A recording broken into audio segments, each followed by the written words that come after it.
कश्मीर नहीं देश के दिल पर आतंकी हमला है, डॉक्टर मुन्ना खान। पहलगाम कश्मीर में हुए आतंकवादी हमले के खिलाफ आज शाम 6 बजे नीम चौक से राम जानकी मंदिर होते हुए नाका 5 तक एक शांति कैंडल मार्च संविधान बचाओ लोकतंत्र बचाओ देश बचाओ अभियान के सौजन्य से निकलेगा। वहीं डॉक्टर मुन्ना खान ने कहा कि बीते दिनों पहलगाम के वासिरन में हुए आतंकी हमले से पूरा देश दुख में डूब गया है।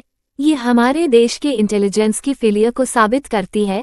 आज तक जांच में कोई भी निष्कर्ष निकाल कर नहीं आया।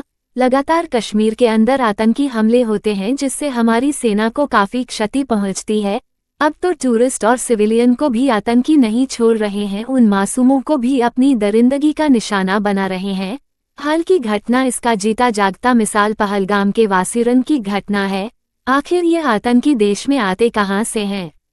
कैंडल मार्च करके फिर सब लोग अपने घर को वापस चले जाएंगे मगर आतंकी पकड़ा नहीं जाएगा। मेरा केंद्र सरकार से सिर्फ एक मांग है कि आतंकी कहां से आए, आतंकी कौन थे, इसका पता लगाकर ऐसे आतंकवादियों को अभिलंब मिटाया जाए, वरना भविष्य में आतंकवादियों द्वारा ऐसे ही हमला पूरे देश में करने की साहस करेंगे। वक्त रहते आतंकवादियों पर अंकुश लगाना जरूरी है।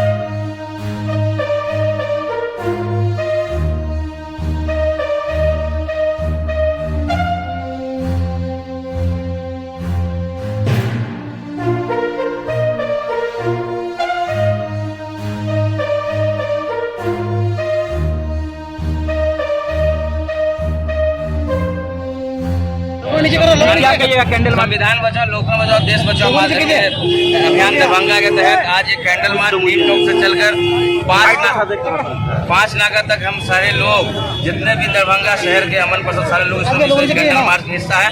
जम्मू कश्मीर में पहलगाम में जो आतंकवादियों ने जो ऐसे निर्मल हत्या की कायरों की तरह, इसके खिलाफ हम लोग पूरी जोर मजम्मत करते हैं, पूरी घोर निंदा करते हैं। ये अफसोस की बात है जो भी ऐसा मैं सरकार से मांग करता हूँ कि ऐसे लोग जो देश में इस तरह का आतंकवाद को बढ़ावा दे रहे हैं, वैसे लोगों का जो है किसी भी तरीके से उनकी खात्मा इस देश से होना चाहिए। हम लोग पूरे तरीके से हम लोग सारे लोग अमन पसंद लोग जितने भी लोग हैं इस कल के पहलगाम में हुए आतंकवादी हमला के खिलाफ हैं और मैं पुरजोर हम लोग उसकी मजम्मत करते हैं। और जो भी लोग इसमें उनकी हत्या हुई है, निर्मल हत्या हुई है, और जो भी इनमें उनके परिवार के साथ पूरी और जो घायल उनके परिवार के साथ पूरे हम लोगों की जो संवेदना है और पूरी संवेदना के साथ उनके साथ हम लोग पूरे खड़े हैं। और मैं सरकार से बार बार कहता हूँ, सिर्फ बोलने से 56 इंच का सीना नहीं, ऐसे आतंकवादियों को ढूंढ कर कोने कोने से मार कर खत्म करना चाहिए इस देश से, कि हम लोग स्वतंत्र तरीके से अपने पर्यटन स्थलों पर जाएं और देश के हर कोने को हम लोग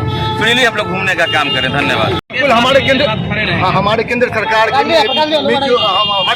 की जो इंटेलिजेंस है उसकी विफलता है। आखिर मैं ये जानना चाहता हूँ कि पहलगाम में जबकि इतनी आर्मी वहाँ रहती है, मैं खुद वहाँ गया हूँ, तो आखिर इतनी बड़ी घटना हुई कैसे? ये सबसे बड़ी बात है कि लगातार ऐसी घटना ही हो रही है और केंद्र सरकार हम लोग को आश्वासन दे रहा है। अब ये सोच लीजिए कि जो आतंकवादी सिर्फ हमारे सेना को टारगेट करते थे, अब वो आम लोगों को टारगेट कर रहे हैं, आम जनता को टारगेट कर रहे हैं। जहाँ पर कश्मीरी रोडों के अब ये बोल रहे हैं जो जिनकी कमाई हो रही थी, अब वो पर्यटन खत्म हो गया। जो होटल बुक में थे वो सारे लोग कैंसिल कर रहे हैं। सरकार से सिर्फ एक ही मांग है, सिर्फ एक मांग कि वो आतंकवादी को इस देश से खत्म करे, बल्कि अब उनको सारी जनता उनके साथ खड़ी है। और जो प्रशासन जो मीडिया नैरेटिव फैला रही है, गलत नैरेटिव फैला रही है, उसका मैं सीधे तौर पर खंडन करता हूँ कि किसी भी आतंकवादी का कोई धर्म नहीं होता और न कोई जात होता है। आतंकवादी सिर्फ आतंकवादी होता है, वहाँ पे गरीब मासूम लोग मरे हैं। इसीलिए समाज के तमाम लोग केंद्र सरकार से मांग करते हैं कि अविलंब ऐसे आतंकवादियों को खोज कर मारा जाए ताकि देश में हमारे शांति बहाल हो। ये बताया जा रहा है मीडिया रिपोर्ट्स में कि जाति धर्म पूछ करके मारा गया है। ये बिल्कुल सर, वहाँ के कश्मीरियों का फेसबुक पे आ रहा है सर। बहुत सारे दोस्त हमारे मौजूद हैं। आखिर अगर कि जाति धर्म, मैं सिर्फ ये कहना चाहता हूँ कि किसी भी आतंकवादी का कोई जातीय धर्म होता है क्या? नहीं होता है। तो वहाँ पर कश्मीरी सबसे ज़्यादा अभी पर है, इसलिए कि इस कांड के बाद, हत्या के बाद वहाँ पर जो भी टूरिस्ट थे वो आधे से ज़्यादा खत्म हो गए। अब उनके पास कुछ महीने के बाद उनके पास कश्मीरियों को आप उनके साथ हैं। मैं बता दूं कि हम लोगों ने शांति तरीके से जो कैंडल मार्च निकाला है, लेकिन मन में अशांति है, क्रांति है। और मैं कुछ लाइन कहना चाहता हूँ। अटैक उनकी मिस्टेक अपनी है, लाल हुई मिट्टी ड्यूटी अपनी है, कर दो कैंसिल छुट्टी। सारे हुए इतने सन किए, न सोचेंगे न पूछेंगे, सीधे सीने पे ठोकेंगे। खून के बदले खून होगा, तब जाके सुकून होगा। ये हमारी इंडियन आर्मी तो कर ही लेंगे, बदला के बदला बदला पूरा हो जाएगा। लेकिन मुद्दा ये है कि ये जो जड़ है, जो उनके आका है, जो आतंकवादियों के आका है, वो तो हमारे सेफ रह जाते हैं, हर बार बच जाते हैं। तो मैं यहाँ से सभी जो मोटिवेशनल स्पीकर है, महेश्वरी जी और खान सर, दीपकृति जी, इन सबसे निवेदन करूंगा कि इस मुद्दे पे वो ज्यादा से ज्यादा वीडियो बनाए और इस्लाम का सही मायने बताए। जो प्रेम का प्रतीक है, जो एक धर्म है जिसको लोग बरगला रहे हैं और गलत तरीके से जा रहे हैं। बल्कि मैं चाहूंगा कि मुस्लिम भाइयों से, जो अपने मस्जिदों से और बड़े बड़े मस्जिद, जामा मस्जिद, सब जगह से वो एक मैसेज दे, तकरीर दे और अपनी बातें रखे कि इस्लाम क्या है और क्या मैसेज देना चाहती है। आखिर ये एक अलग वर्ग क्यों दूसरे दिशा में जा रहा है? आखिर कब तक ये आतंकवाद बढ़ता रहेगा और हमारे आदमी मरते रहेंगे?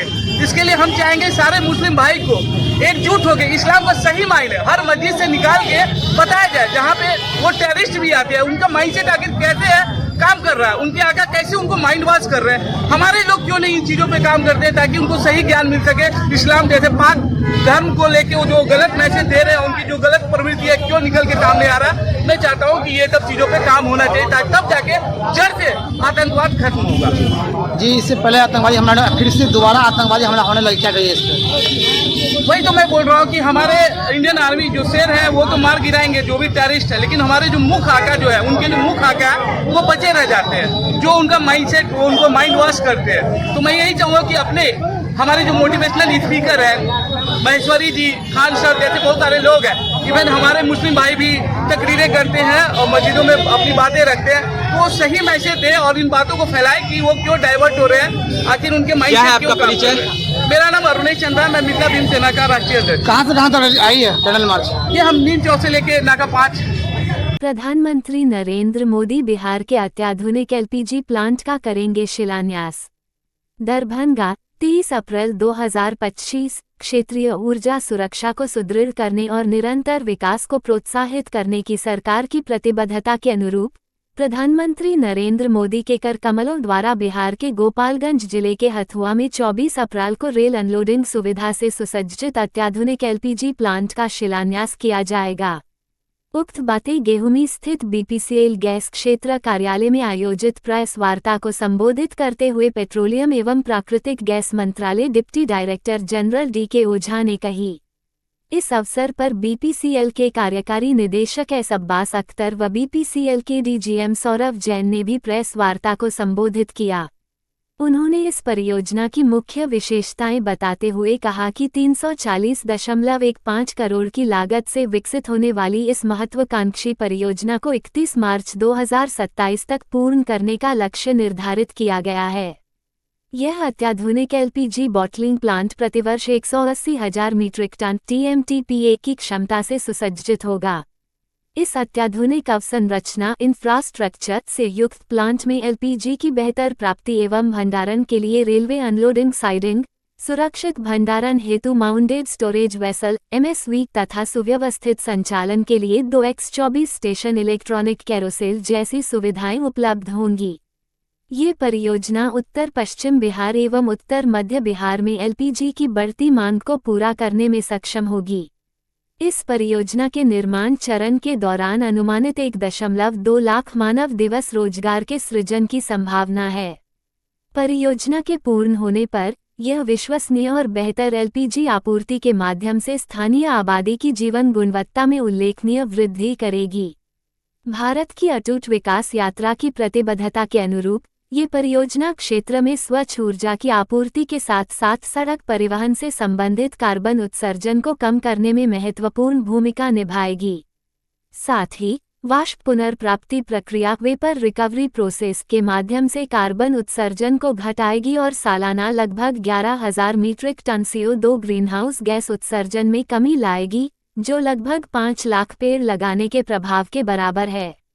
यह अत्याधुनिक प्लांट घरेलू और व्यावसायिक उपयोग के लिए महत्वपूर्ण ईंधन के कल 24 अप्रैल को माननीय प्रधानमंत्री जी हमारे मधुबनी क्षेत्र में आ रहे हैं और उस समय वो बहुत सारे विकास उन्मुख योजनाओं का शिलान्यास और राष्ट्र को समर्पण करेंगे। उसी कड़ी में BPCL के द्वारा बनाया जाने वाला यह बॉटलिंग प्लांट जो गोपालगंज जिले के हथुआ में निर्मित हो रहा है, इसका भी प्रधानमंत्री जी कल शिलान्यास करेंगे। यह बॉटलिंग प्लांट 340 करोड़ रुपए की लागत से बन रहा है, जो कि 31 मार्च 2027 तक पूरा होने का लक्ष्य निर्धारित किया गया है। इस अत्याधुनिक LPG बॉटलिंग प्लांट की खास विशेषता ये होगी कि इसमें स्टोरेज के लिए रेलवे लाइन का भी उपयोग किया जाएगा। इस इंफ्रास्ट्रक्चर से जो प्लांट होगा LPG की बेहतर प्राप्ति होगी, स्टोरेज होगा और स्टोरेज के भंडारण के लिए हम लोगों ने एक माउंटेड स्टोरेज वेसल और संचालन के लिए 2x24 स्टेशन इलेक्ट्रॉनिक कैरोसल का भी निर्माण इसमें किया जाएगा। इस बॉटलिंग प्लांट के बन जाने से मिथिलांचल और आसपास के ज़िलों में LPG की अवेलेबिलिटी और एक्सेसिबिलिटी दोनों पर बहुत ज़्यादा फर्क पड़ेगा और रोजगार के नए अवसर सृजित होंगे। कितने आदमी को रोजगार दिया गया है? 1.5 लाख इसमें लगभग 1.5 लाख मानव दिवस रोजगार का सृजन किया जाएगा। और इस पूरे जो बनेगा हमारा ये बॉटलिंग प्लांट, इसमें जो ट्रकों के माध्यम से अभी हम मंगाते हैं तो कार्बन डाइऑक्साइड के उत्सर्जन में भी कमी आएगी। लगभग 11,000 मीट्रिक टन कार्बन डाइऑक्साइड गैसों की इसमें कमी आने की संभावना है, जिनका को अगर हम पेड़ लगाने के हिसाब से मापदंड देखें तो लगभग 5 लाख पेड़ लगाने के बराबर यह मीट्रिक टन की जो ग्रीन हाउस गैसेस का उत्सर्जन कम कर देगा। तो इस अत्याधुनिक प्लांट से जो घरेलू और व्यावसायिक उपयोग के लिए महत्वपूर्ण ईंधन के रूप में LPG की विश्वसनीय और निरंतर आपूर्ति सुनिश्चित करेंगे और क्षेत्र में हमारी ऊर्जा सुरक्षा को मजबूत और सुदृढ़ करेगा। क्या नाम हुआ सर आपका?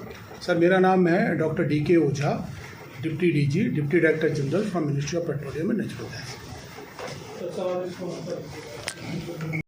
स्वागत करता हूँ Shri DK Ojha, deputy director general ministry of petroleum natural gas, government of India. आज कल माननीय प्रधानमंत्री यहाँ आ रहे हैं और एक इवेंट करेंगे जिसमें काफ़ी डेवलपमेंट के जो प्रोजेक्ट्स हैं उनका शिलान्यास और उद्घाटन करेंगे। उसमें ऑल मिनिस्ट्री ऑफ पेट्रोलियम के भी प्रोजेक्ट हैं। ओझा जी आपको उन प्रोजेक्ट के बारे में बताएंगे और कैसे कैसे बिहार की जनता के लिए और बिहार के लिए इस प्रोजेक्ट का क्या महत्व है। ओझा जी।